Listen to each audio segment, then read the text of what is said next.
네, 안녕하세요. 반갑습니다. 다시 뵙겠습니다. 두 번째 시간은 좀 더 실전적인 이야기로, 실제적인 이야기로 나눠볼까 합니다. 방금 전에 보셨던 로마서 12장 2절, 다시 한 번만 읽어볼까요, 우리? 잘 보이실지 모르겠는데, 네, 다 같이 읽겠습니다. 시작! 너희는 이 세대를 본받지 말고, 오직 마음을 새롭게 함으로 변화를 받아, 하나님의 선하시고 기뻐하시고 온전하신 뜻이 무엇인지 분별하도록 하라. 여기에 오늘의 결론이 다 담겨 있습니다. 우리가 이 세대를 본받지 말아야 되는 이유, 그리고 하나님의 선하시고 기뻐하시고 온전하신 뜻이 무엇인지 분별하려면 어떻게 해야 되는지, 오늘 이 결론을 먼저 말씀드리고 이제 실제적인 미국 이야기로 들어가 볼까 합니다. 아까 전에 말씀드렸듯이 살짝 리캡을 하자면, 미국에서 일어나는 일은 한국에 영향을 미칩니다. 그리고 전 세계에 영향을 미칩니다. 코로나 때 미국에서 결정됐던 정책들이 각 나라로 퍼졌고, 다른 정책들도 마찬가지입니다. 그 중에 대표적인 게 동성애, 평등법 이런 것들이 있겠죠. 미국이 강하다는 것은, 즉 미국의 가치가 강하다는 것은 자유민주주의가 강하다는 것을 의미합니다. 그래서 전 세계가 그 흐름을 따라가게 되는 거고요. 반대로 미국이 약하다는 것은 이 세상에 악한 세력이 더 강해진다는 것을 의미합니다. 영적으로 그렇게 될 수밖에 없습니다. 역사적으로 많은 것이 증명이 되었죠.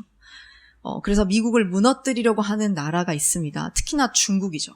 중국은 거의 100년이 넘는 시간 동안 교묘하게 이것을 계획해 왔습니다. 굉장히 똑똑한 사람들입니다. 근데 중국뿐만 있는 건 아니고 정말 전 세계에 많은 어떤 진리를 해하고자 하는 세력들이 미국을 공격하고 있습니다. 그래서 오늘 미국 사회가 그런 것들의 공격을 받아서 지금까지 어떻게 어두워져 왔는지에 대해서 좀 조명을 드리려고 합니다.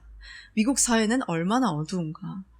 자, 11월이면은 저번 달이죠. 저번 달에 미국의 중간선거라는 큰 선거가 있었습니다.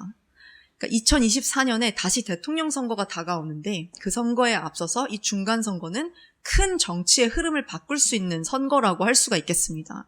그래서 이 선거를 통해서 뭐가 결정이 되냐면, 앞으로 2년, 4년, 6년 동안 미국을 이끌 각 지역의 정치인들과 또 상하원 의원, 그리고 각 주를 이끌 주의 대통령이라고 볼 수 있는 주지사들이 당선이 되었습니다. 그리고 이 선거 때 뽑힌 모든 리더들은 미국의 국민들과 또 미국의 사회, 우리가 사는 일상들 각 분야에 적용되는 모든 법을 만들고 제안하고 또 그 법을 통과시킬 권한을 가지고 있습니다. 아까 제가 말씀을 드렸듯이 코로나라는 큰 팬데믹을 통과하면서 미국 사회가 굉장히 많이 위축이 되었습니다. 정말 많은 사람들이 자유를 억압당하고 그것에 반대해서 일어나는 사람들이 있는가 하면 또 그런 억압을 동의하는 사람들이 있었죠. 그래서 미국 사회에 그런 분열과 혼란이 있었는데, 그렇기 때문에 이 선거가 너무나 중요한 선거였습니다. 정치에 관심이 없던 일반 국민들도 이 선거에 정말 많은 관심을 가졌습니다. 어린 친구들도요. 근데 그 이슈가 됐던 몇 가지가 뭐였냐면, 당연히 경제가 있었죠. 물가가 어마어마하게 상승하면서 진짜 우리가 일상생활에서 쓰는 기름값, 그 다음에 식품값 정말 많이 올랐습니다. 그리고 환율도 많이 올랐죠. 그리고 또 젊은 세대들을 이렇게 흔들리게 했던 이슈가 뭐였냐면 바로 동성애, 그 다음에 트랜스젠더, 낙태 문제였습니다. 그래서 이런 문제가 누가 이번 선거에서 당선되느냐에 따라서 어느 방향으로 가느냐가 결정되기 때문에 이 선거에 모든 것이 달려 있었던 거죠. 네, 그래서 미국은 간단하게 말씀드리면 현재 하나님의 말씀과 아까 말씀드렸던 진짜 보수의 가치를 지키면서 개인에게 부여된 우리가 가지고 있는 자유라는 가치를 지키려고 하는 당과, 또 반대로 인간은 스스로를 구원할 수 있다라는 그런 생각을 가지고 약간 포스트 모더니즘과 같은 사상으로 하나님의 말씀을 배척하고 동성애와 낙태를 추구하고, 그것을 넘어서 국민들을 법으로 그렇게 더 동성애와 낙태를 할 수 있도록 조장하고 또 통제하려고 하는 그런 당으로 나뉘어져 있습니다. 특히 이번 선거의 중요 이슈와 또 정책이 되었던 부분은, 그 배경을 살펴보면은 미국 내에서도, 물론 그런 자유라고 너무나도 자유를 대표하는 나라로 알려져 있는 그 미국 내에서도 그것을 지키려고 하는 자와 빼앗으려고 하는 자가 모두 존재한다라는 것을 이제 일반 국민들이 눈으로 볼 수 있었던 그런 시기였던 것 같습니다.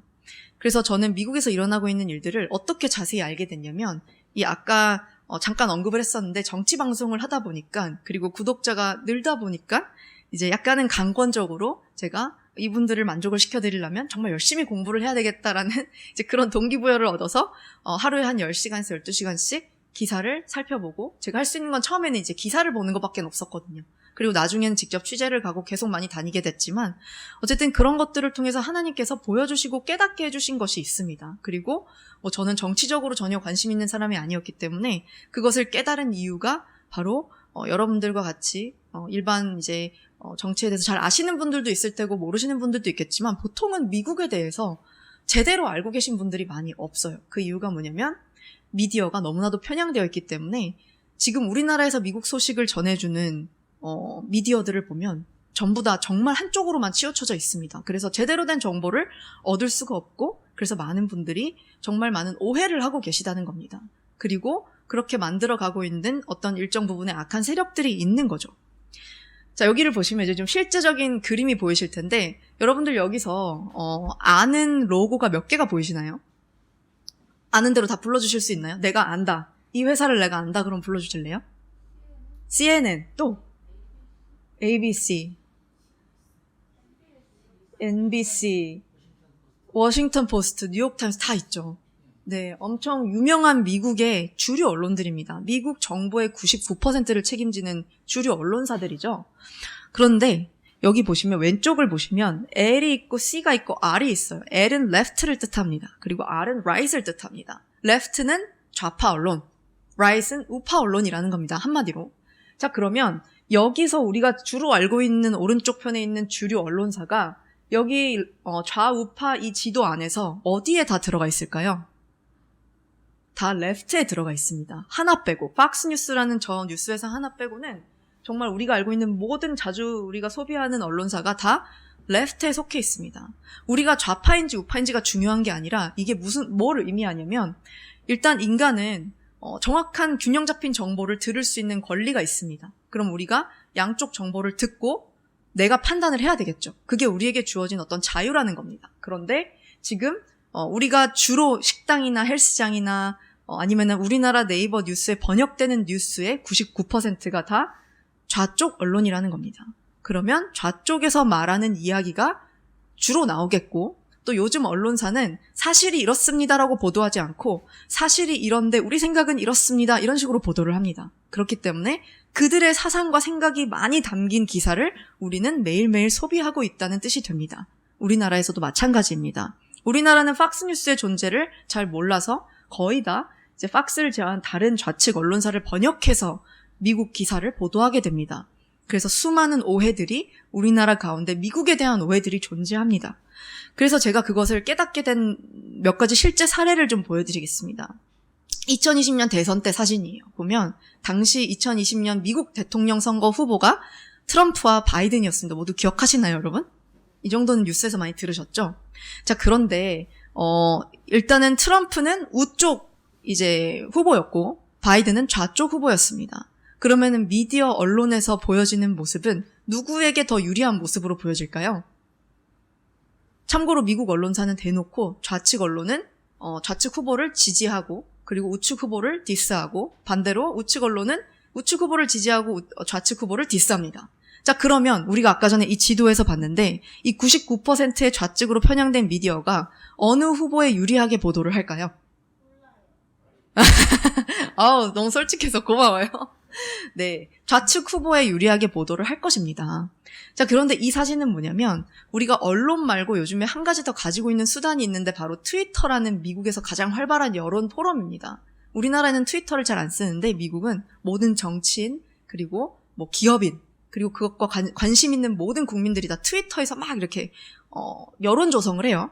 근데 트위터에는 이제 일반인들이 사진을 찍어서 올리기 때문에 언론처럼 편향될 수는 없어요. 물론 삭제도 하곤 하지만 어쨌든 일정 부분 사진들이 많이 올라옵니다. 그래서 위에 있는 사진은 이제 트럼프 대통령의 유세 현장을 일반 시민이 사진으로 찍어서 올린 사진이고, 밑에는 이제 주류 언론사를 통해서 바이든의 유세 현장이 보도된 장면입니다. 그런데 아까 전에 말씀드렸다시피 미디어에서는 좌측 후보에게 유리하게 보도를 해야 되기 때문에 일단 첫 번째로 트럼프 후보의 유세 현장에 대한, 사람이 어마어마하게 모인 저 현장에 대한 보도는 단 하나도 하지 않았습니다. 그리고 바이든 유세 현장은 이렇게 사람들이 앉아 있었는데 어떻게 보도가 됐냐면, 제가 번역된 부분을 가져온 게 아니지만 바이든은 코로나로 인해서 모범적인 거리두기 유세를 하고 있다. 이렇게 기사가 납니다. 그러면서 바이든을 이렇게 치켜 세워주는 기사들이 나는 그 와중에 사람들이, 너무나도 많은 국민들이 트럼프 대통령을 응원했기 때문에 모인 이 유세 현장의 모습은 전혀 언론사에서 찾아볼 수가 없었던 거죠. 저는 이때까지만 해도 트럼프 바이든의 사이에서 나는 중립적인 보도를 할 거야 라는 마음을 가지고 있었을 초반이었습니다. 그래서 누가 이기는지가 중요했지 않고 그때까지만 해도 그냥 중간에서 잘 보도해야지 했는데 이렇게 자료가 없고 편향된 것을 보면서 뭐가 잘못됐다라는 걸 느끼기 시작한 거죠. 그래서 그래 한번 지켜봐야 되겠다라고 계속 이제 시간이 지나면서 기사를 보고 있었습니다. 자, 그랬더니 이제 2020년 대선이 거의 다가올 무렵에 트위터에서 이런 일이 벌어집니다. 바이든의 아들 헌터 바이든, 사냥꾼 아니고 이름이 헌터예요. 바이든의 아들 헌터 바이든이 어떤 비리를 저지른 게 뉴욕 포스트라는 얼마 없는 우파 주류 언론을 기준으로 보도가 됐습니다. 자, 그러면 이 헌터 바이든의 아들의 비리에 대한 내용은 좌측 언론에서는 보도를 할까요, 안 할까요? 안 하죠. 왜냐면 바이든이 불리해지니까. 실제로 전혀 안 했습니다. 오히려 이렇게 보도된 자료가 거짓말이라고, 허위 사실이라고 보도를 했죠. 근데 나중에 최근에 밝혀진 건 이게 사실인 것이 증명이 되었습니다. 자, 그럼에도 불구하고 어쨌든 이 게시물이 트위터를 통해서 공유가 됐어요. 그런데 트위터에서 민주당 이제 바이든 쪽에 어떤 정치인들의 사주를 받고 이 공유된 기사의 글을 삭제해버립니다. 근데 삭제하는 것을 넘어서 뉴욕 포스트의 그 계정을 막아버리고 사람들이 그 보도 자료를 이미 개인적으로 DM을 통해서 공유하는 것까지도 트위터에서 막아버렸습니다. 그리고 그렇게 했다라는 증거가 최근에 일론 머스크가 트위터를 인수하면서 일론 머스크가 트위터 파일이라는 그 증거 파일을 쫙 올리면서 전부 다 밝혀졌죠. 네. 그래서 이런 일들이 주류 미디어뿐만이 아니라 트위터를 통해서 자본과 권력을 가진 이제 특정 정치 세력들에 의해서 이런 일들이 발생을 하게 됩니다. 자, 이렇게 언론이 너무나도 중요한 역할을 하는데 이때 이런 바이든의 어떤 불리했던 보도들은 다 막아버리고 트럼프에게 불리한 보도들은 전부 다 좌측 언론들을, 주류 언론들을 통해서 이렇게 보도가 되고 있는 그 상황으로 인해서 실제로 이런 것들을 잘 모르는 젊은 세대들이나 아니면 그냥 일반 국민들은 미디어를 보고 믿는 사람들도 되게 많았어요. 바이든은 정말 훌륭한 사람이구나. 그리고 트럼프는 정말 형편없는 사람이구나. 이런 정보들을 사람들이 미디어만을 통해서 얻는 거죠. 실제로 그게 사실일지라 해도 미디어에서 너무 한쪽의 정보만 주기 때문에 너무 답답하다는 생각이 들었습니다. 자, 그런데 이 미디어가 더 심각한 건 미국 내에만 영향력을 끼치는 게 아니라 미국을 넘어서 전 세계로 영향을 끼칩니다. 왜냐하면 전 세계의 눈이 향하는 곳은 미국의 헐리우드고 미국의 정치판이고 또 미국의 주류 미디어이기 때문이죠. 전 세계 언론사들이 뉴욕타임스, 워싱턴 포스트, CNN에 대한 소식들을 듣고 번역해서 보도를 하는 거죠. 그렇기 때문에 전 세계에 잘못된 정보들이 이것을 통해서 퍼지게 됩니다. 자, 여기까지는 어떤 대선 현장에서 정치 후보에 대한 균형 잡히지 못한 보도라고 할 수가 있겠지만 이거 외에 제가 지금부터 여러분들이 정말 관심을 가지셔야 되는 이슈부터 하나하나씩 짚어드리도록 할게요. 이걸 실제로 있었던 기사들로 기준으로 다 설명을 드리도록 하겠습니다. 자, 혹시 BLM이라고 들어보셨나요, 여러분? Black Lives Matter. 흑인의 생명은 소중하다. 소중하죠. 그러면 흑인의 생명만 소중할까요? 대답을 해주시면 안 될까요? 우리 한국인의 생명은 소중한가요? 네. 그리고 백인의 생명도 소중하겠죠. 모두의 생명이 소중합니다. 그런데 이 BLM 단체의 언론 보도와는 다르게 이 실체는 뭐냐면 흑인의 생명만 소중하다. 그러니까 우리는 마음에 안 들면 치고 부시고 뭐든지 다 해도 된다. 이게 바로 이들의 사상입니다. 그게 어디서 드러나냐면 자, 2020년 이제 트럼프 대통령 임기가 끝날 때쯤 이런 일이 벌어집니다. 백인 경찰이 미네소타라는 미국의 도시에서 흑인의 용의자를 검거하다가 흑인의 용의자가 사망을 합니다. 그런데 이 용의자가 마약 복용을 하고 마약 딜링을 하던 범죄자였어요. 그리고 실제로 인간의 몸에 가장 치명적이라고 하는 펜트닐이라고 하는 마약을 복용 중에 있었습니다. 자, 그러면 기본적으로 인간이 마약을 복용하고 특히나 펜트닐이라는 엄청 자극적인 마약을 복용했을 땐 뭐 심장 박동수나 여러 가지 건강에 문제들이 발생을 한다고 합니다. 그 기본 일반인과는 다른 어떤 그런 건강 상태를 가지고 있다고 해요. 그런데 어쨌든 미국은 그리고 경찰이 용의자들을 검거할 때 용의자가 막 이렇게 뺏어서 나가려고 하거나 아니면은 운전을 하다가 경찰이 나를 잡았어요. 그러면 무조건 운전석 위에다가 손을 얹고 있어야 됩니다. 경찰이 올 때까지. 그 이유가 뭐냐면 총기 소지가 가능한 나라이기 때문에 범죄자들이 언제든지 총을 꺼내서 경찰을 쏴 죽일 수가 있기 때문이죠. 그래서 경찰이 아주 엄격하게 제압을 해야 되는 상황이 바로 미국의 어떤 그런 검거 상황이라고 보시면 좀 이해가 쉬울 거예요. 그래서 어쨌든 이 건장한 흑인 용의자가 검거 중에 계속 뿌리치려고 했어요. 그러면 뿌리치다가 자기 차로 가서 총을 꺼내서 경찰을 쐈을 수도 있고 여러 가지 상황의 정황이 있는 상태에서 경찰이 이제 이 흑인 용의자를 강하게 제압을 합니다.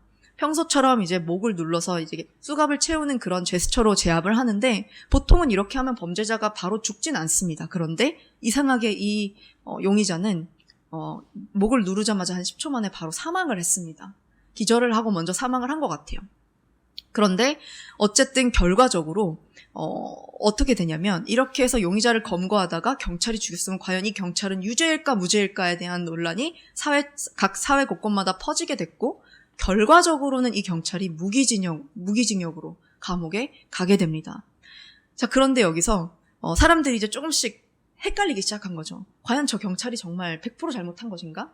저렇게 용의자가 빨리 검거되다가 죽었다면 용의자의 건강 상태는 어땠는가? 이런 부분에 대한 합리적인 의심을 제기해야 함에도 사실은 법원에서는 누구의 편을 들어줬냐면 이때 이렇게 백인 경찰이 흑인을 검거하다가 죽였다라고 해서 일어난 세력들이 바로 BLM이었습니다. 그래서 그 BLM은 이때가 계기다 싶어서 그동안 억눌려 있던 것들을 다 표출하기 시작하면서 백인이 흑인을 죽였다. 우리는 역사적으로 이걸 계속 참아왔고 이젠 더 이상 참을 수가 없다 하면서 모든 도시들을 다니면서 이런 짓을 하게 됩니다.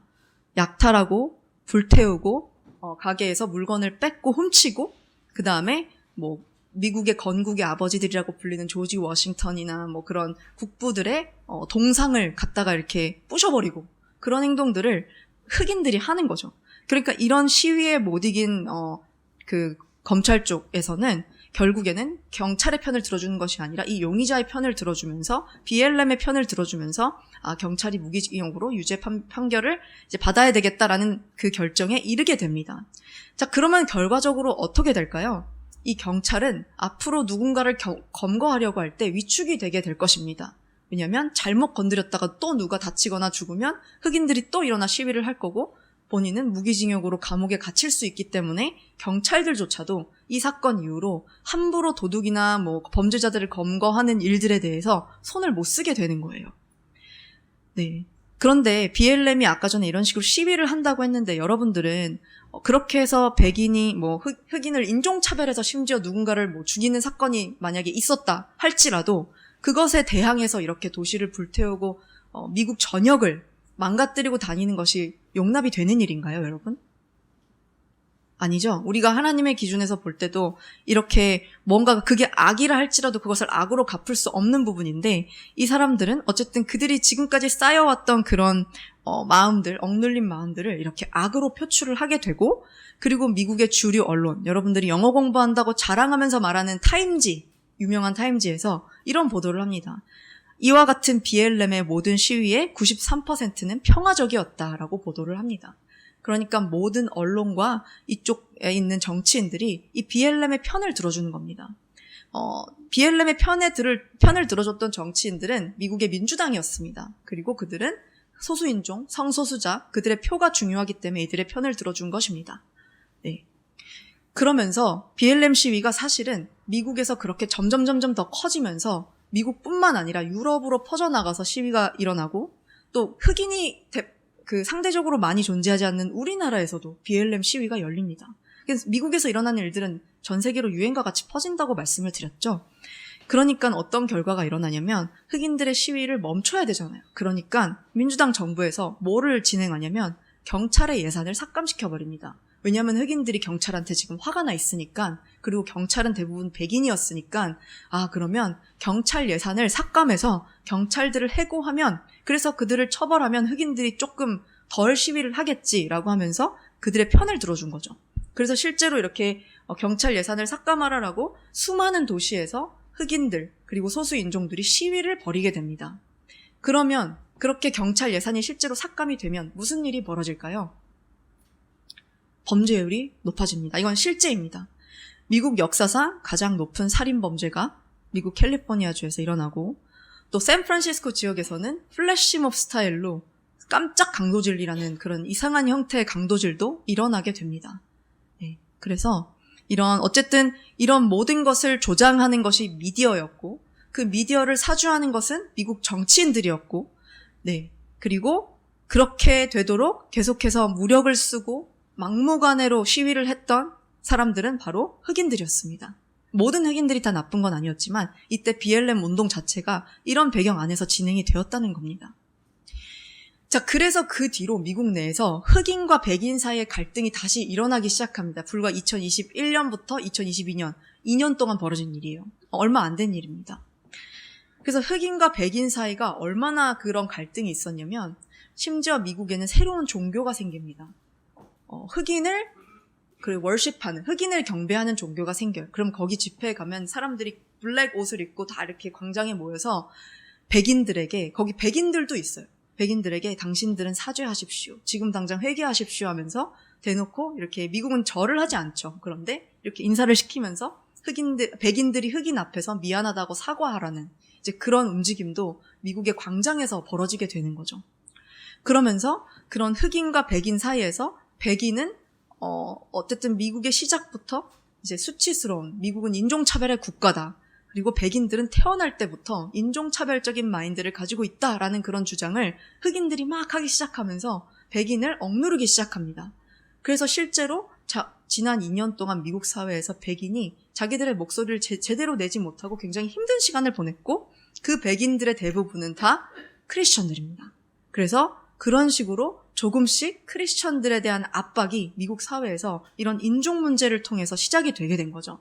그러니까 사단은 그냥 대놓고 와서 나 사단이야 라고 괴롭히는 게 아니라 교묘하게 어떤 천사 같은 모습으로 찾아와서 우리는 소수인종을 위해줘야 돼, 우리는 흑인의 권리를 지켜야 돼 라는 그런 그럴싸해 보이는 말로 교묘하게 침투해서는 크리스천과 백인들을 그렇게 오히려 짓밟아버리는 역할을 해온 거죠. 그리고 그게 불과 2년 만에 미국의 공립교육에 적용이 되게 됩니다. 다 이게 민주당 정치인들의 정책을 통해서 통과된 법입니다. 아까 전에 제가 숫자 기억하라고 말씀드렸는데요. 1776년 첫 시간 때 이 연도가 무슨 연도라고 제가 말씀드렸죠? 네, 독립기념연도 또는 미국의 건국연도입니다. 그래서 미국 지금 공립교육에는 초등학교, 중학교, 고등학교를 얘기하는 건데, 이 건국연도에 대한 논란이 굉장히 많습니다. 우리가 알고 있는 진짜 건국연도는 1776년이에요. 그런데 아까 전에 말씀드렸던 흑인 집단들과 또 민주당과 주류 미디어가 뭐라고 정의를 하냐면, 미국의 건국연도는 1619년이다. 왜냐? 1619년에 아프리카 노예들이 처음으로 아메리카 땅을 밟았어요. 8월에. 그러면 그때부터가 미국의 시작인 거고, 미국은 따라서 시작부터 인종차별 국가였고, 그렇기 때문에 미국은 수치스러운 나라다. 그렇게. 그래서 미국을 이루는 모든 건국의 아버지들과 미국의 어떤 성조기까지도 다 인종차별을 의미하는 것이다. 이렇게 내러티브가 전달이 되게 됩니다. 그리고 이 기사를 썼던, 이 부분에 대해서 강조를 했던 첫 인물이 누구냐면 바로 뉴욕타임즈의 어떤 한 유명한 탐사보도 기자였습니다. 그래서 이것이 미국에서 제일 유명한 신문사인 뉴욕타임즈에 보도가 되면서 학교 실제 커리큘럼으로 들어가게 됩니다. 백인은 태어날 때부터 죄인이다. 그리고 흑인은 어쨌든 인종차별, 미국이라는 인종차별이라는 수치스러운 국가에서 우리가 자라왔기 때문에 계속해서 이런 흑인만의 목소리를 내야 된다. 뭐 이런 움직임들이 미국 학교 내에서도 퍼지는 거죠. 그래서 이건 실제 사진입니다. 미국에서 국기에 대한 경례를 월요일마다 아침마다 합니다. 그러면 보통은 제가 미국에서 고등학교, 대학교를 다닐 때만 해도 국기에 대한 경례는 굉장히 성스러운 거였어요. 모든 학생들이 막 자랑스럽게 국기에 대한 경례를 하고 그다음에 애국가를 부르고 그랬는데 요즘 교실에서의 국기에 대한 경례의 모습입니다. 많은 학생들이 거부하고 있죠. 그리고 심지어 학교에 있는 그 성조기를 떼다가 발로 짓밟기도 합니다. 그런 영상들도 트위터에 굉장히 많이 돌아다니고 있어요. 그래서 요즘에 젊은 세대들이 어디로부터 이런 영향을 받냐면 교육 과정에도 이런 것들이 도입이 되긴 하지만 가장 많이 미디어를 통해서 이제 그런 정보들을 흡수하기 때문에 아이들의 가치관과 사상이 미국은 기독교 가치관으로 시작되었다고 했는데 기독교 가치관이 결국엔 인종차별을 불러일으켰구나. 이런 식으로 가게 되는 겁니다. 그래서 기독교는 점점 미국 내에서 무시당하고 특히나 젊은 세대 가운데는 크리스천을 거의 찾아볼 수가 없을 만큼 그런 세대가 되어가고 있는 것입니다. 그리고 그것을 정식 커리큘럼으로 만들어야 되겠다라고 정치인들이 낸 정책이 바로 비판적 인종이론이라고 CRT라고 요즘에 미국 뉴스 보면 굉장히 많이 나오는 단어예요. 이게 바로 방금 전에 제가 얘기했던 그런 부분들입니다. 백인은 나쁜 사람들, 흑인은 좋은 사람들, 지금까지 억압당해온 사람들. 그리고 다양성, 평등성, 포용성, 이건 미국에서 요즘에 취직할 때 그리고 학교에서 학생들을 뽑을 때 인터뷰할 때 가장 많이 쓰는 단어인데요. Diversity, Equality, Inclusion이라고 해서 우리는 성소수자, 그런 모든 걸 포용하는 다양성, 그리고 모든 사람은 평등해야 된다. 지금까지 흑인이 무시당해왔기 때문에 이제는 흑인이 일어날 때다. 그래서 하버드나 예일대학교에서 학생들을 뽑을 때도 백인과 아시아인들은 뽑아주지 않고 이제 흑인들의 비율을 50%로 늘려서 공부를 잘하든 못하든 흑인을 무조건 50% 이상 채워줘야 되는 그런 affirmative action이라는 아주 불공평한 이상한 법까지 생겨나게 됩니다. 네. 그래서 여기까지가 이제 인종에 대한 문제였는데 이런 똑같은 원리로 인종에서 이제는 성으로 또 넘어가게 되는 거죠. 이건 우리나라에서도 아마 친근하실 거예요. 성소수자에 대한 정책들이 미국 내에서 불과 2년 만에 어떻게 바뀌게 되는지를 보여드리겠습니다. 인간의 성별은 2개다. 맞나요, 여러분? 인간의 성별이 몇 개죠? 2개인가요? 3개 아니죠. 2개죠. 자, 그런데 요즘에 제가 미국에 자주 가지만, 요즘에 어디 가서 인간의 성별은 2개다 말하면, 심하게는 총에 쏘여서 죽일 수도 있어요. 그리고 심하지 않게는 교실에서 왕따를 당합니다. 그 대표적인 사건이 뭐냐면 이건 AP 뉴스라는 굉장히 유명한 그냥 주류 좌파 언론입니다. 여기서 무슨 보도를 했냐면 어떤 한 미국의 명문학교에서 고등학교입니다. 인간의 성별은 2개다라고 얘기를 했다가 그 학생이 그 학교에서 출전하던 스포츠 게임에 정지를 당했어요. 어떤 일이 있었냐면 스쿨버스를 타고 가는데 한 학생이 크리스찬 가정에서 자란 굉장히 올바른 학생 한 명이 인간의 성별은 2개야 라고 말을 했던 거고 그 옆에 있던 친구 한 명이 어떻게 인간의 성별이 2개야? 너 성차별자니? 하면서 요즘에 성별이 얼마나 많은데? 이렇게 얘기를 한 거예요. 그러니까 그 대화를 들은 제3자 학생이 그 대화를 가지고 가서 교장 선생님에게 고자질을 했습니다. 이렇게 2 학생이 싸웠습니다. 어떻게 하시겠습니까? 했더니 교장 선생님이 학생의 눈치를 보더니 어떤 결론을 내릴까요? 그래? 그러면 인간의 성별을 2개라고 했던 학생을 처벌하자. 그 친구가 잘못했다. 성차별 발언을 했다. 이렇게 된 거죠. 그래서 그 친구가 학교의 풋볼팀 선수였는데 출전을 정지시켰습니다. 그리고 당연히 그 학생과 부모님은 학교를 향해서 소송을 걸긴 했지만 아직까지는 결과가 나오진 않았습니다. 네, 그렇게 되면 이제 학생들에게 가는 여파는 뭐냐면 내가 인간의 성별이 2개라고 내가 배운 대로 말했다가는 처벌을 받는구나. 그게 잘못된 가치관이구나 라는 것을 인지하게 되는 거죠. 그렇게 학생들이 조금씩 세뇌되는 것입니다. 그것이 바로 미디어와 이 정부의 정책을 통해서 지금 이뤄지고 있는 일들입니다. 자, 그리고 또 하나 2022년 최근 기사입니다. 새 정부의 가이드라인, 바이든 행정부의 새로운 가이드라인에 미성년자 트랜스젠더 수술을 더 이른 나이에 시작해야 된다. 그래서 13세에서 15세 이렇게 결정한 내용입니다. 그리고 또 더 심각한 소식은 뭐냐면 똑같이 지지난달에 버지니아주에서 이런 법안이 제안이 되는데요. 자녀들이 만약에 트랜스젠더가 되고 싶어 한다. 아니면 게이가 되고 싶어 한다. 미국은 지금 트랜스젠더 게이가 거의 유행이거든요. 애들 사이에서. 그러면 그것을 아이들이 유행이기 때문에 따라가려고 엄마 나도 트랜스젠더 할래. 나도 여자가 될래. 이런 애들이 되게 많아요. 실제로. 그런데 부모님이 만약에 반대를 한다. 그러면 그 부모는 아동 학대로 처벌하자. 이런 법안이 제안이 됩니다. 그러니까 어떤 부모와 자녀된 그 권리 위에 학교와 정부가 더 큰 역할을 하겠다는 뜻입니다.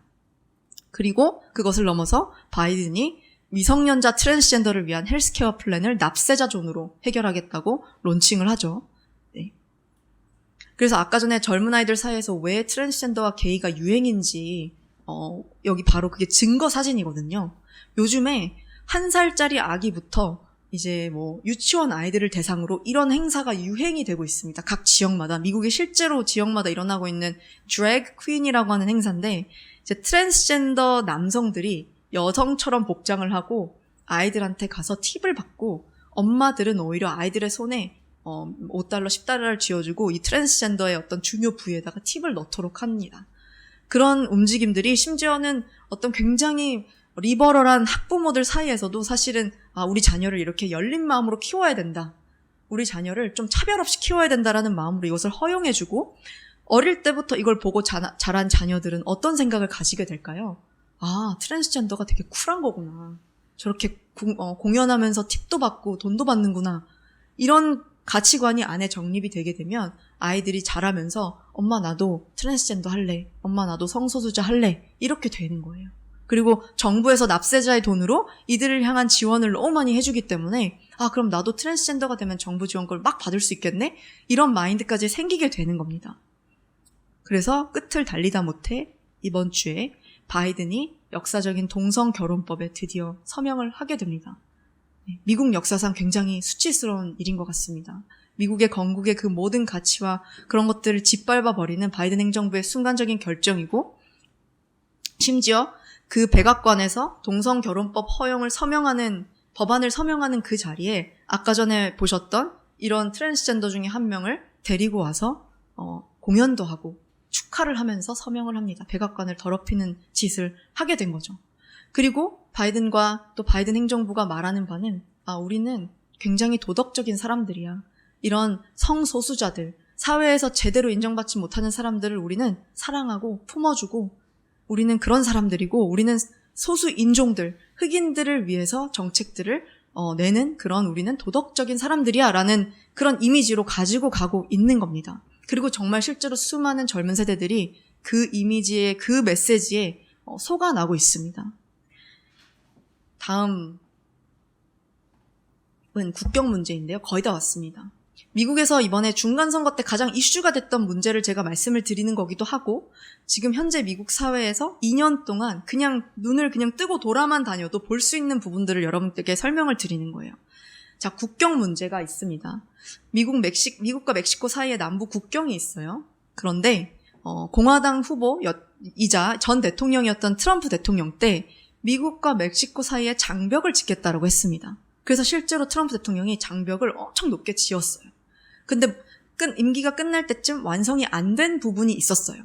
그런데 어쨌든 트럼프 대통령이 그 장벽을 짓고자 했던 이유는 단순히 불법 체류자들이 강을 건너서 멕시코에서 막 넘어와서 그런 게 아니라 그 국경을 통해서 넘어오는 게 인신매매였고, 그리고 마약 범죄였기 때문에 그 범죄를 막고자 장벽을 세우고자 했던 거예요. 그런데 완성이 안 된 장벽의 부분을 두고 이제 바이든 새로운 행정부가 들어오게 됐습니다. 그러니까 바이든 행정부가 임기 하루 만에 행정명령을 통해서 모든 그 국경 관련 사업을 다 취소시켜버리고 그대로 국경이 열린 채로 놔두게 됩니다. 그래서 제가 그 열린 국경을 2달 전에 다녀왔는데요. 그러니까 미국 텍사스 남부 지역의 건너편에 보시는 쪽이 멕시코고 이쪽이 미국 사이드입니다. 그리고 이 지역이 국경이 열려있는 지역이니까 계속해서 2년 동안 200만 명이 넘는 불법 체류자들이 넘어왔다고요. 이번 2021년부터 2022년까지. 자, 그런데 여기서 불법 체류자들만 넘어오는 게 중요한 게 아니라 사실은 더 중요한 게 바로 마약입니다. 아까 전에 미국을 가장 무너뜨리고 싶어하는 나라가 어디라고 제가 말씀을 드렸죠? 중국이죠. 중국에서 마약을 많이 만들어요. 그런데 여기가 바로 열린 국경 그 지역이고, 네, 그렇습니다. 이따가 설명을 드릴게요. 근데 중국에서 마약을 만드는데 중국 내에서 만약에 중국 사람들이 마약을 유통하다 걸리면 어떻게 될까요? 여러분 아세요? 사형당하거나 굉장히 엄격한 법이 적용이 된다고 합니다. 그런데 이 중국이 정말 교묘하고 어떻게 보면 똑똑하다고도 할 수 있는데 이 마약을 만들어서 미국으로 반입을 시킵니다. 어딜 통해서? 이 국경을 통해서. 그게 이 국경 경비대가 이 지역에 몇 명 이렇게 있는 사람들과 만나서 제가 얘기를 하는데 굉장히 충격적인 얘기를 들었어요. 뭐냐면 멕시코 쪽에서 마약을 가지고 넘어와야 되잖아요, 미국으로. 근데 그냥은 못 넘어옵니다. 그래도 경비가 있기 때문에. 그럼 어떻게 넘어오냐면 어린 아기를 이용을 합니다. 1살에서 2살 정도 되는 작은 이렇게 안고 있어야 되는 아기를 이용을 하는데 그 아이의 배를 찢어서 거기다가 장기에다가 마약을 넣습니다. 그런 다음에 배를 다시 이렇게 묶고 꼬매서 다시 묶은 다음에 옷을 입히고 그러면 아이가 기절해 있는 상태에서 그냥 자고 있는 것처럼 보여요. 그럼 그 아이를 데리고 미국 땅으로 넘어오면 경비대한테 걸린다고 해도 미국은 어쨌든 인권을 소중히 하는 나라이기 때문에 아이의 생명을 살려주고 오히려 보호를 해주려고 한다고 합니다. 그래서 아이가 강을 통해서 넘어오면 사실은 경비가 없으면 아이가 여기 보이는 이 풀숲에다가 여기가 바로 제가 가기 직전 10분 전에 또 그 8명의 시체가 발견되었던 곳이거든요. 그래서 그거는 제가 촬영을 못했는데 여기서 아이가 발견이 된다고 합니다. 그러면 누군가가 구호를 외쳐서 아기를 내가 거기다 뒀다라고 말하면 미국에서 마약을 밀반입하는 사람들이 그 아기를 찾아다가 이제 배를 갈라서 마약을 뺀 다음에 아기를 태워버리거나 이제 처리를 하거나 죽여버린다고 합니다. 그런 일들이 이 국경을 통해서 일어나고 있었던 거고 사실은 그걸 모르는 사람이 없어요. 다 알고 있고 그 마약은 100% 중국에서 들어오는 마약이고 실제로 중국이 얼마나 교묘하냐면 그렇게 마약을 수년간 이 국경을 통해서 들여오고 나서 수많은 미국의 젊은 세대들이 요즘에 갑자기 마약에 취한 아이들이 너무나도 많아지고 있거든요. 그런데 다 여기서 넘어온 마약들인 겁니다. 그리고 마약의 종류도 그냥 뭐 대마초 이런 게 아니라 아까 말씀드렸던 펜트닐 그것만 골라서 이 국경을 통해서 넘어오는 거죠. 왜냐하면 불법이니까. 네. 그래서 그런 일들이 이 국경에서 계속 벌어지니까 사실은 공화당이나 어떤 크리스천들의 입장에서는 이걸 볼 수가 없죠. 당장 어떤 어린아이라는 생명이 그렇게 이용을 당하고 그리고 범죄가 이뤄지고 인신매매가 일어나고 또 어떤 때는 임산부를 이용해서 임산부가 마약을 삼키게 해서 임산부를 건너가게 하고 그래서 마약을 빼서 임산부를 처리하고 이런 경우도 굉장히 많았거든요. 그러니까 노약자들을 이용해서 범죄를 일으키는 그것이 너무나도 비일비재하게 일어나는 이 지역의 범죄를 막기 위해서 공화당과 크리스천들은 어떻게 해서든 이 국경의 보안을 지키자라고 했던 거고 반대로 바이든 행정부에서는 그게 아니다. 어떻게 아메리칸 드림을 꿈꾸면서 외부에서 잘 살아보고자 넘어오는 그 인권을 무시할 수가 있느냐. 우리는 그런 인권을 보호해주는 사람이야 하면서 그들을 미국 땅으로 들인 다음에 그들이 시민권자도 되기 전에 그들에게 투표권을 줍니다. 그들을 투표할 수 있도록. 그런 식으로 해서 국민들을 위한 어떤 범죄를 막기 위한 그런 정책을 펼치는 게 아니라 본인들의 표를 얻기 위해서 그렇게 불법 체류자들을 계속해서 어떤 이민자들의 인권보호 정책이라는 좋은 말 아래 그런 행동들을 하고 있었던 것입니다. 네. 자. 그리고 나서 이제 정말 마지막 이슈가 뭐냐면 이번 중간선거에 큰 이슈가 되었던 부분 그리고 미국 사회에 원래는 저에게 사람들이 미국에 정말 총이 많아? 미국 가면 위험한 거 아니야? 총 쏘여 죽는 거 아니야? 이렇게 누가 물어보면 저는 아니야. 정말 일부 지역 빼고는 그런 데 거의 없어 라고 대답할 수 있었습니다. 지금까지는. 그런데 이젠 저는 그렇게 대답 못합니다. 최근에 뉴욕도 가고 제가 원래 자주 가는 장소들이 있는데 그 모든 장소들이 다 범죄로 물들어 버렸거든요. 대표적인 예로 제 친구 인스타에도 올라왔었습니다. 그런데 이 사건은 뭐냐면 뉴욕에서 한 지하철시에 아까 전에 경찰 예산이 삭감됐다고 말씀드렸잖아요. 그래서 2년 동안 경찰 예산이 가장 많이 삭감된 지역이 캘리포니아와 뉴욕입니다. 이 두 지역이 가장 그런 지역이거든요. 근데 뉴욕시 중에서도 지하철 내에 모든 경찰이 사라졌어요. 그러니까는 범죄가 가장 자주 발생하는 장소가 이제 뉴욕시 지하철이 되게 됩니다. 그래서 최근에 어떤 흑인 범죄자가 흑인이에요. 어떤 사람을 밀어서 철도로 밀어서 이제 사망하게 만듭니다. 기차에 치여서. 그런 범죄가 그냥 아무렇지도 않게 일어나고 그래서 이번에 뉴욕 주지사 뽑는 선거가 굉장히 이슈가 됐었어요. 왜냐하면 공화당 쪽 주지사가 우리는 이 범죄 문제를 무조건 해결하겠다라고 이제 정책을 내걸었고 그런데 결국에는 민주당이 다시 이겼죠. 그렇지만 어쨌든 이렇게 됐고 그 다음에 뉴욕 근처에 필라델피아라는 편의점, 한국인이 운영하는 어떤 주유소 편의점에 흑인들 강도떼가 이렇게 몰려들어와서 아까 BLM이라고 하는 집단인데 이 사람들이 그냥 마구잡이로 자기들의 억눌린 마음을 도둑질로 해소를 하는 거예요. 근데 이 사람들은 제대로 검거가 되지 않습니다. 그리고 캘리포니아 지역에서는 이들의 인권을 보호해주고자 1,000불 이하의 도둑질은 허용을 해줍니다. 그래서 캘리포니아엔 수많은 편의점에 가면 요즘에 어떤 현상이 있냐면 저 되게 불편한데 캘리포니아에 치약을 사러 제가 편의점에 들어갔는데 치약을 락으로 다 걸어놨어요. 왜냐면 그렇게 안 하면 다 그냥 뺏어가니까. 미국이 제3세계와 같은 나라가 되고 있는 것입니다. 그리고 이거는 정말 황당한 사진인데요. 새벽 1시에 뉴욕시 지하철에 갑자기 이렇게 초록색 쫄쫄이를 입은 아줌마 흑인 갱단이 나타나가지고, 여기 지금 영상은 정말 충격받으실까봐 제가 안 가져왔어요. 근데 백인 여자애를 발로 차고 막 난리 나는 그런 모습입니다. 근데 이유가 없어요. 그냥 백인이니까. 근데 미국 사회에 정말 이런 일들이 너무 비일비재하게 일어나는 거예요. 뉴욕과 캘리포니아라는 우리가 전 세계에서 가장 관광객들이 많은 그런 곳에서 이런, 하필이면 딱 그런 곳이 민주당이 다스리는 지역이고, 미국은 각 주마다 이제 다스리는 당이 다릅니다. 너무 크기 때문에.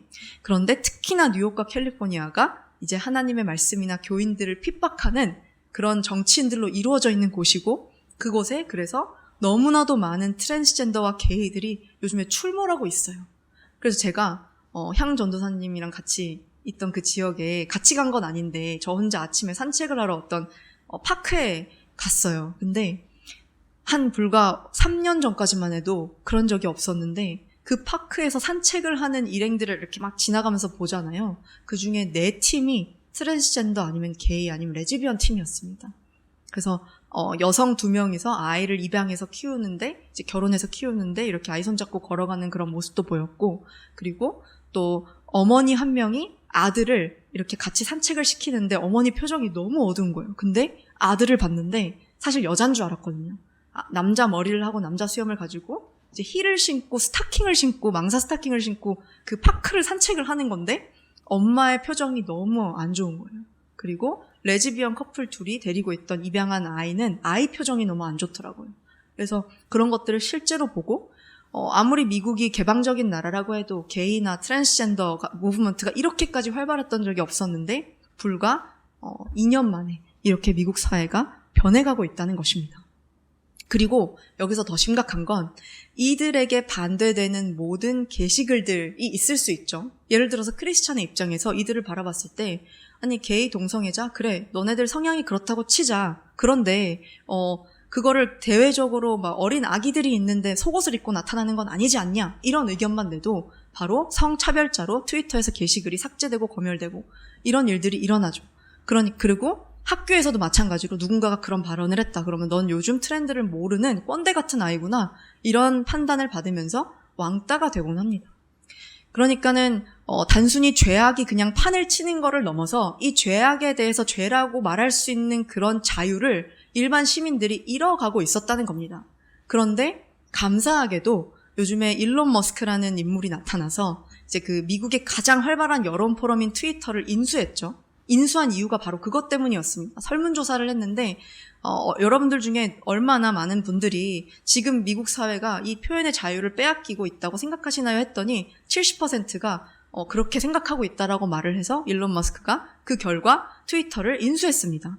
그러면서 최근에 이제 트위터 파일 6까지 해서 어떻게 민주당 정치인들이 그런 어젠다를 트위터 상에서 더 도모하기 위해서 게시글들을 삭제해달라고 사주하고 요청했는지 증거물들이 쫙 올라오기 시작했어요. 그래서 제가 요즘 하나씩 그거를 방송하고 있는데, 어쨌든 자유를 계속해서 억압하려고 하는 자들과 우리를 어떤 진짜 자유는 우리가 진리 안에서 누리는 자유이고, 그 진리는 사실은 좁은 길을 따라감을 따라 내 욕심과 자아와 싸우면서 그렇게 승리하면서 얻는 자유인데, 실제로 요즘 사회에서 가르치는 자유는 죄로 갈 수 있는 자유, 마음껏 죄악을 즐기고 쾌락을 즐길 수 있는 자유, 그런 자유로 잘못 가르쳐주고 있다는 거예요. 그리고 그 자유를 무시하면 너네는 민주주의를 옹호하는 세력이 아니야 라고 하면서 오히려 이렇게 탄압을 하고 있다는 겁니다. 네. 자, 그러면 여기까지가 지금 2년 동안 미국 내에서 일어났던 일들을 제가 말씀을 드렸습니다. 미국을 이끄는 정치적인 리더들이 크게 2갈래로 나뉘어져 있습니다. 딱 2갈래요. 공화당, 민주당밖에 없어요, 미국은.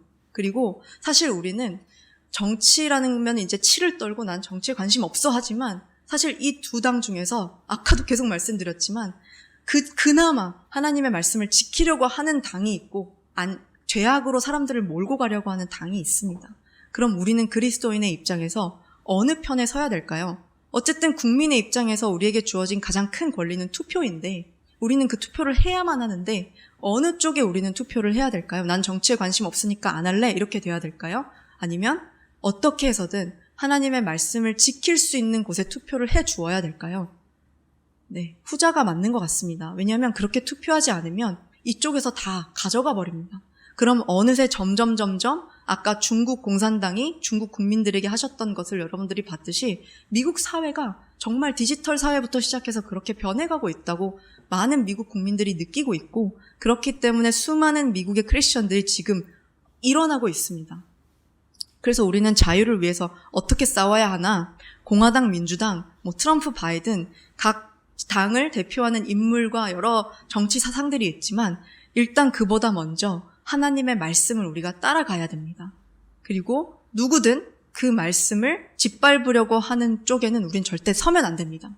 그래서 제가 예를 들어서 중간선거, 이번 한 달 전에 있었던 중간선거 직전에 민주당을 대표하는 바이든 현재 대통령과 그리고 공화당을 대표하는 우세 인물은 아직까지 미국에서 트럼프입니다. 그래서 트럼프를 못 잡아먹어서 안달이 나죠. 물론 완벽한 사람은 아니지만 어쨌든 지금 미디어의 흐름이 그렇습니다.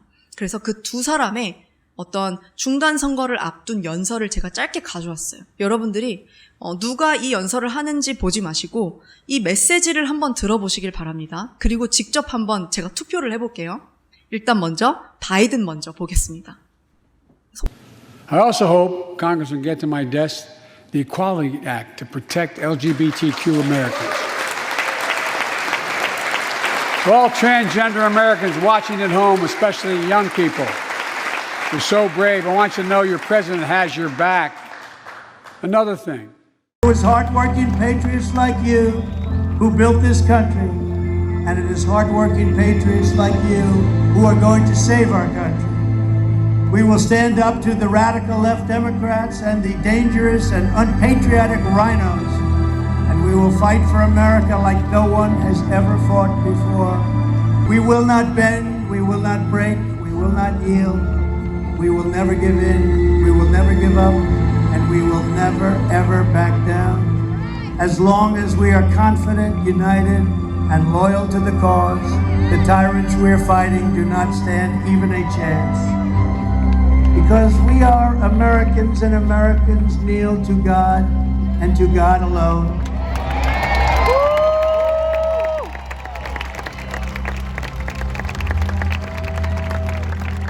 The silent majority is back and stronger than ever before.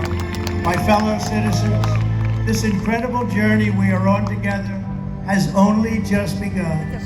We are one movement, one people, one family, and one glorious nation under God. So with the help of everyone here today and citizens all across our land, we will make America powerful again. We will make America wealthy again. We will make America strong again. We will make America proud again. We will make America safe again. And we will make America great again. Thank you, Texas. Thank you very much. God bless you all. Thank you.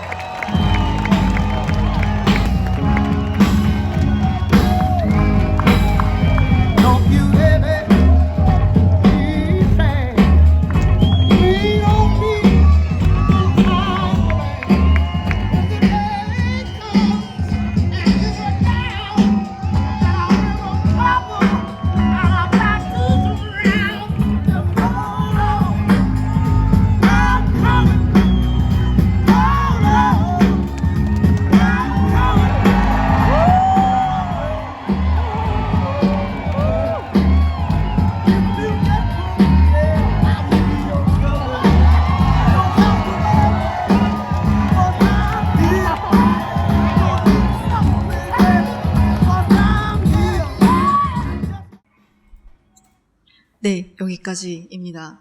방금 바이든과 트럼프의 영상을 보셨는데 아직까지도 미디어를 보면서 크리스천임에도 트럼프가 너무 싫어서 공화당을 찍지 않거나 한인들 분들 중에서도요. 트럼프가 그 인물이 너무 싫어서 미디어에서 그렇게 보도하지 않기 때문에, 그가 좋은 사람이라고 말하지 않기 때문에 그 보도에 속아서 거기에 세뇌되어서 올바르지 못한 결정을 하는 사람들이 있습니다. 자, 그런데 저는 트럼프 편도 아니고 트럼프를 막 위대하게 생각하는 사람도 아닙니다. 그런데 이게 현실인 게 뭐냐면 지금 미국은 딱 두 개의 당으로 나뉘어져 있고 한 개의 당은 죄악을 추구하는 당입니다. 죄를 죄라고 말하지 않고 그것이 자유라고 말하는 당이고 또 하나의 당은 이렇게 완벽하지 않을지라도 직접 전 대통령이 나서서 우리는 하나님의 말씀을 따라야 되고 하나님 안에서 한 가정입니다라고 외치는 사람입니다. 그리고 그런 정책들을 계속해서 추구해 나가려고 하는 크리스천적인 어떤 당입니다. 그러면 여러분들은 이 두 가지 갈래에서 내가 좋아하고 싫어하는 사람을 따라서 가야 될까요? 아니면 정말 이 사람이 말하는, 어쩔 수 없이 이 사람이 말하는 게 정책으로 도입이 되게 되는데 그 멀리 보고 그것을 향해서 나아가야 될까요? 그리고 또 정치에 관심이 없고 정치판은 너무나도 부패하고 나랑은 너무나도 거리가 멀다라고 생각을 해왔지만 지금 더 이상 정치는 우리와 거리가 먼 게 아닌 상황이 되어버렸습니다. 어떻게 학교에서 자녀들이 초등학생부터 트랜스젠더와 게이가 당연하다고 배우고 부모님들이 그것에 대해서 뭐라고 하면 부모를 처벌하고 이것이 미국에서 통과가 됐다는 것, 그리고 동성결혼법이 미국에서 통과가 됐다는 건 곧 우리나라에도 그런 세력들이 올 것이라는 뜻이 됩니다. 그럼 우리는 여기서 깨어 있어야 됩니다. 사실 이것을 허용하는 것은 단순히 우리가 죄로 가는 길을 허용하는 것뿐만 아니라 그렇게 해서 하나님을 경외하지 못하는 행동을 하는 것뿐만 아니라 그렇게 그것을 오히려 조장해가는 사람들의 편을 들어주는 것과 같은 상황이 되게 되는 것입니다. 그래서 이 세상을 보면 이 미국이라는 자유를 지키려는 나라가 굉장히 많은 공격을 당하면서 방패막이 역할을 많이 해주었습니다. 근데 지금은 미국 내부적으로 이런 문제가 겉에서는 안 무너지니까 이제는 어떤 중국 공산당이나 그런 어떤 여러 가지 세력들을 통해서 미국 내부로 침투해서 미국 사람들, 국민들을 분열시키고 있습니다. 그 분열은 다른 분열이 아니라 말씀으로 가느냐 마느냐에 대한 분열이고 그렇게 자유를 억압하는 자가 있는데 우리는 그 자유에 맞서서 싸워야 됩니다, 여러분. 그리고 어떻게 싸울 수 있냐? 갑자기 모두가 일어나서 싸우자 해서 싸우는 게 아니라 사실은 우리 한 사람 한 사람으로부터 시작돼야 되는 그런 행동들과 어떤 다짐들이 있을 것입니다. 사실 800년 전에 거의 다 왔습니다. 마지막 영상인데요. 스코틀랜드에서도 인간은 언제나 자유가 억눌리거나 억압되면 아까 중국 공산당, 중국에서도 그렇듯이 많은 사람들이 자유가 억압당하는 걸 느끼고 코로나 규제 때문에 막 일어났죠. 그리고 전 세계적으로 그런 자유를 억압당한 국민들이 일어나고 있고 800년 전에도 스코틀랜드가 독립을 하려던 그 당시에 그 자유를 찾아서 나서던 여러 사람들이 있었는데 그중에 가장 유명한 한 사람이 있었습니다. 영화로도 그려져서 나왔는데 브레이브하트라고 여러분들 아시죠? 영상을 잠시 보시겠습니다. I am William Wallace, and I see a whole army of my countrymen here in defiance of tyranny. You've come to fight as free men, and free men you are. What will you do with that freedom? Will you fight? Against that? 이게 지금 우리의 모습이지 않나 싶습니다. And we will live. Aye. Fight and you may die. Run and you'll live. At least a while. And dying in your beds many years from now, would you be willing to trade all the days from this day to that for one chance, just one chance, to come back here and tell our enemies that they may take our lives, but they'll never take our freedom!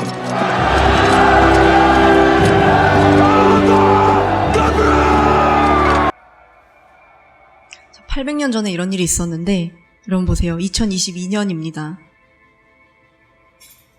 한참 코로나 때 중국발 코로나로 인한 정부의 규제가 미국으로부터 시작해서 너무나도 많이 팽배해질 때 전 세계 사람들이 자유를 위해서 이렇게 외치는 모습들입니다.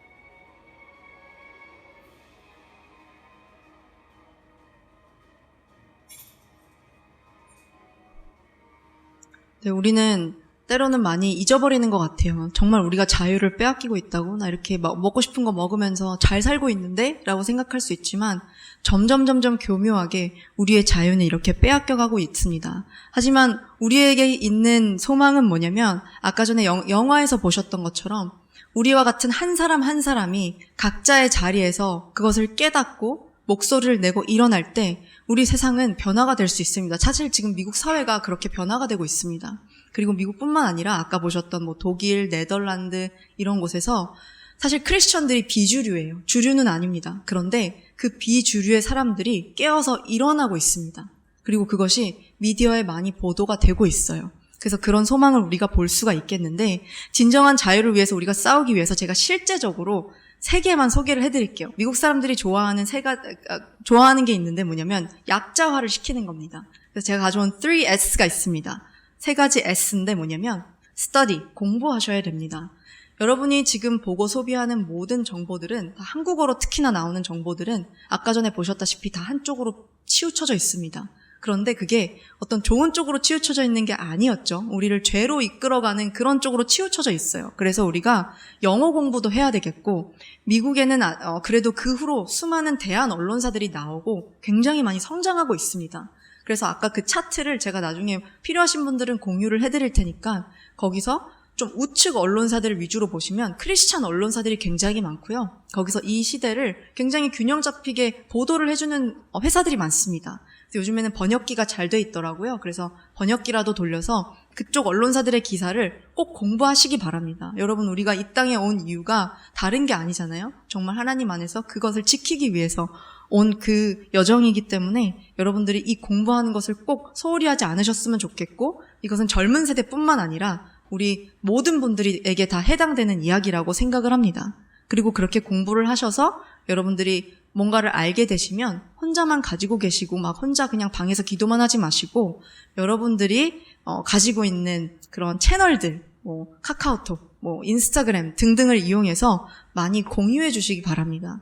사실 내가 공유해봤자 이 사람들은 볼 리가 없어 해도 사실은 그렇게 조금씩 눈에 노출이 되다 보면 언젠가는 이런 것도 있었지라는 그런 가능성이 생기는 것만으로도 굉장히 큰 일이라고 생각을 합니다. 그래서 그렇게 공유를 많이 해주시고 또 하나는 기회가 되시면 그것에 대해서 목소리를 내주시면 좋겠습니다. 사실은 한 사람 한 사람의 목소리가 모여서 여럿의 목소리가 되고 그것이 용기가 돼서 모두에게 동기부여가 되고 그렇게 싸워 나갈 수 있는 건데 지금 미국 그리스도인들이 그렇게 하고 있습니다. 처음에는 소극적이었다가 특히나 목사님들도 굉장히 이런 정부의 지침이나 그런 주류의 목소리에 휘둘리는 목사님들이 굉장히 많았어요. 왜냐하면 성도들이 잃을까 봐. 그런데 그게 아니라 교회에 대해서는 제가 뭐라고 말할 수는 없지만 여러분들이 어떤 성도된 입장으로서 목소리를 내실 수 있는 곳에 가셔서 어떻게 해서든 우리가 깨닫고 아는 바들을 사람들에게 나눠주시고 그렇게 해주시면 감사하겠습니다. 그래서 제가 구절을 하나 가져왔습니다. 우리가 이런 시대, 어두운 시대에서 정말 빛이 되기 위해서는 이 구절을 따라서 가면 모든 게 해결될 것 같아요. 어려운 구절이지만 추상적일 수 있지만 한번 같이 읽어보겠습니다. 시작! 끝으로 너희가 주 안에서와 그 힘의 능력으로 강건하여지고 마귀의 간계를 능히 대적하기 위하여 하나님의 전신갑주를 입으라. 우리의 씨름은 혈과 육을 상대하는 것이 아니요 통치자들과 권세들과 이 어둠의 세상 주관자들과 하늘에 있는 악의 영들을 상대함이라. 그러므로 하나님의 전신갑주를 취하라. 이는 악한 날에 너희가 능히 대적하고 모든 일을 행한 후에 서기 위함이라. 네, 맞습니다. 여러분, 전신갑주를 입으셔야 됩니다. 그리고 거룩한 분노와 또 애통하는 마음으로 우리는 이 자유라는 가치를 지켜나가는 이 세상의 주자인 미국과 그리고 처음에는 뒤를 따라갔지만 이제는 그 미국을 위해서 우리도 함께 기도해 주어야 합니다. 미국을 위해서 기도한다는 것은 하나님의 말씀과 그 말씀을 통한 자유라는 가치를 진리 안에서 지키고자 하는 이 세상의 대표주자를 위해서 우리가 기도를 하는 겁니다. 그리고 미국에서 정해지는 모든 정책들이 전 세계에 영향을 미치기 때문에 미국이 강해야 전 세계가 강해질 수 있습니다. 즉 미국이 강해야 전 세계의 자유진영, 자유민주주의 진영이 공산주의 세력들을 이길 수 있다는 것입니다. 우리는 자랑스러운 대한민국의 국민이죠, 여러분. 맞습니까? 네. 과거에 우리를 도와줬던 미국을 위해서 함께 기도로 중보하고 또 영적인 싸움을 함께 해갔으면 좋겠습니다. 마지막으로 제가 미국 컨퍼런스에 이 2달 전에 연설을 하러 갔습니다. 유세 현장이었는데 크리스천들이 많이 모여있는 현장이었고 백인들이 굉장히 많았어요. 그런데 제가 아까 말씀드렸다시피 이 기사를 통해서 여러분들이 보셨지만 백인들이 요즘 많이 굉장히 억압을 당하고 있습니다. 왜냐하면 학교에서부터 백인들은 죄인이라고 가르치니까 어디 나가서 백인들이 아무것도 못해요. 심지어 이렇게 음식점에 가려고 줄을 서 있는데 흑인이 새치기를 하잖아요. 그리고 뒤에가 백인이면 백인이 아무 소리 못합니다. 그냥 흑인이니까 끼워줍니다. 그렇게 수많은 백인들이 그런 미디어의 어떤 내러티브의 계속 그 흐름 때문에 사실은 목소리를 내지 못하고 오히려 불쌍하게 살아가고 있어요. 그래서 제가 사실은 그거를 알고는 있었지만 정확히는 느낀 때가 없었는데 연설을 할 때 이런 말을 했습니다. 연설문에 당신들은 한국에 선교사를 보내주었고 우리나라의 자유를 위해서 싸워준 사람들이다. 굉장히 자부심을 가져야 되겠다. 그리고 당신들은 자랑스러운 미국 국민임에 스스로 자부심을 가져달라라고 제가 부탁을 하면서 말을 했더니 이제 거기 계신 수많은 백인분들이 갑자기 이제 일어나서 기립박수를 치더니 거기서 눈물을 흘리시는 거예요. 그래서 이렇게 저같이 아무것도 아닌 그냥 한국에서 건너온 별로 유명하지도 않은 한 어떤 유튜버의 말에 그분들이 위로를 받는 것을 보았습니다. 네. 그만큼 미국 사회가 너무나도 지금 다운되어 있고 어두운 상태라는 것을 알려주는 것이기도 하고 그분들은 크리스천들이기 때문에 정말 수많은 억압을 2년 동안 받아온 게 거기서 느껴지더라고요. 그래서 우리가 더 미국을 위해서 또 미국의 그리스도인을 위해서 기도해야 될 것이라고 생각을 합니다. 끝으로 로마서 12장 2절, 우리 오늘 본문이었죠. 이 세대를 본받지 말아야 될 이유가 오늘 이런 저의 어떤 정리를 통해서 여러분들이 깨달으셨을 거라고 믿습니다. 지금 이 세대는 너무나도 악한 죄악으로 달려가고 있는 세대입니다. 정치적으로, 정책적으로. 그래서 우리는 그 세대를 본받는 것이 아니라 때로는 그렇게 하지 않으면 왕따가 될지라도 그것을 따라가는 것이 아니라 마음을 새롭게 함으로 변화를 받아서 하나님의 선하시고 기뻐하시고 또 온전하신 뜻이 무엇인지 함께 분별해야 될 줄로 믿습니다. 축복합니다. 감사합니다.